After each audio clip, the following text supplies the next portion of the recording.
మాతృదేవ భవ, పితృదేవ భవ, ఆచార్య దేవ భవ. ఓం నమో మాందేశ్వరాయ నమః. అందరూ బాగుండాలి, అందరికీ మంచి జరగాలి. తంత్ర జ్యోతిషం అనేటువంటి ఈ వీడియోలో భాగంగా 2026 జూన్ మాసం కన్యారాశి వాళ్ళకి మాస ఫలితాలు ఎలా ఉన్నాయో మనం మాట్లాడుకోబోతున్నాం. ఈ రాశి వాళ్ళకి చెప్పాలంటే ఈ మాసం అన్ని రాశుల కన్నా ఈ రాశికే బాగుందని చెప్పచ్చు. ఎందుకంటే ఈ రాశి అధిపతి బుధుడు 22వ తారీఖు తర్వాత లాభస్థానంలోకి వస్తున్నాడు. ఈ రాశికి ద్వితీయ భాగ్యాధిపతి శుక్రుడు 8వ తారీఖు తర్వాత లాభస్థానంలోకి వస్తున్నాడు. ఈ రాశికి సప్తమాధిపతి చతుర్థాధిపతి అయినటువంటి గురువు 2వ తారీఖున లాభస్థానంలోకి వస్తున్నాడు. ఈ రాశికి వ్యయాధిపతి అయినటువంటి రవి 15వ తారీఖు తర్వాత 10వ స్థానంలోకి దిగ్బలంలోకి వస్తున్నాడు. ఈ రాశికి అదేవిధంగా కుజుడు అష్టమాధిపతి అయిన కుజుడు 20వ తారీఖు తర్వాత భాగ్యంలోకి వస్తున్నాడు. సప్తమ స్థానంలో శనేశ్వరుడు, వ్యయ స్థానంలో కేతువు, 6వ స్థానంలో రాహువు. ఎటు చూసినా వీళ్లకు అన్ని వైపుల నుంచి శుభ ఫలితాలు స్టార్ట్ అవుతున్నాయి. గురువు లాభంలోకి ఉచ్చస్థితిలోకి రావడం చాలా మంచిది. రాశ్యాధిపతి ఉచ్చస్థితిలోకి రావడం చాలా మంచిది.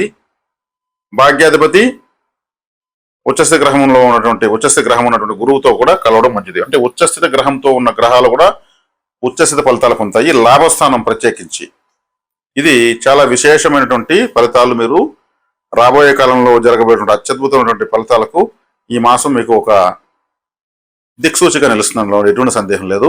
వ్యయస్థానంలో మోక్షస్థానంలో మోక్షకారకుడు కేతు చాలా మంచిది. మీకు దైవబలం పుష్కలంగా ఉంది. పంచమాధిపతి అయినటువంటి శనేశ్వరుడు రాశిని చూడడం మంచిది. ఏదైనా బాధ కలిగి మీకు ఇంత రోజులు ఏదో ఒక ప్రయోజనం జరుగుతూ వస్తూ ఉంది.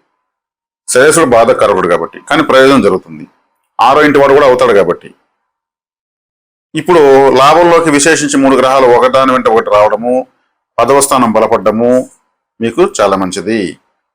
భాగ్యస్థానంలో కుజుడు ఉన్నాడు. తండ్రికి అనారోగ్యం చేయడానికి అవకాశం ఉంటుంది. కుజుడు అంటే శత్రు రోగ రుణకారకుడు కాబట్టి, అష్టమాధిపతి కాబట్టి, భాగ్యస్థానమైనటువంటి వృషభంలోకి వచ్చినప్పుడు భాగ్యస్థానం అంటే గురువు తండ్రి సూచిస్తుంది కాబట్టి, కానీ అలా అయినా కానీ నివర్తించబడుతుంది. ఎందుకంటే భాగ్యాధిపతి అయిన శుక్రుడు లాభంలోకి రావడము, గురువుతో కలవడము, బుధుడితో కలవడం రాశ్యాధిపతితో అవి నివర్తించబడతాయి.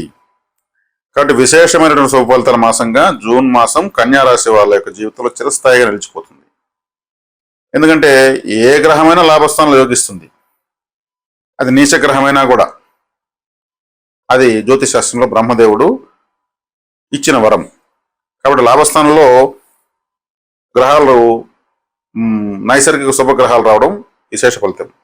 సప్తమాధిపతుల ఉచ్చస్థితి పొందడము, వివాహం కాని వాళ్ళకి వెంటనే వివాహం కావడము, భాగ్యాధిపతి లాభంలోకి రావడం వల్ల భాగ్యము తండ్రికి మంచిది. దశమాధిపతి రావడం వల్ల వృత్తుల అభివృద్ధి, ధనపరమైన అభివృద్ధి, ప్రయాణాల ద్వారా అభివృద్ధి, సంతోషము, ఇప్పటి వరకు కాని జటిలమైన పనులన్నీ కావడము. 10వ స్థానంలో దిగ్బలంలో రవిగ్రహం ఉండడం వల్ల పదవి అలంకారము, పేరు ప్రతిష్టలు, ధీమా పెరగడము, నమ్మకం పెరగడం లాంటివి కూడా కన్యా రాశి వాళ్ళకి జరుగుతాయి. విశేషమైనటువంటి కీర్తి ప్రతిష్టలు పెరుగుతాయి. ఎందుకంటే కీర్తి ప్రతిష్ట గౌరవము 10 మంది తెలిసిపోవడం అంటే రవిగ్రహమే. ఎందుకంటే ఆయన ఫోకసింగ్ ఎక్కువగా చేస్తాడు. కాబట్టి పాపగ్రహము 10వ స్థానంలో యోగిస్తుంది. రాహు గాని, కుజుడు గాని, రవి గాని యోగిస్తారు. శని కూడా యోగిస్తాడు, కానీ శని కష్టంతో కూడుకున్నటువంటి యోగాన్ని ఇస్తాడు. వీళ్ళు కుజుడు పౌరుషంతో కూడుకున్నటువంటి వేగవంతమైనటువంటి ఫలితాలు ఇస్తాడు. రవిగ్రహము ధీమాతో కూడుకున్నటువంటి అహంతో కూడుకున్నటువంటి నేనే అనేటువంటి ఒక తత్వంతో శుభ ఫలితాన్ని ఇస్తాడు. కాబట్టి రవిగ్రహం 10వ ఇంట్లోకి రావడం చాలా మంచిది.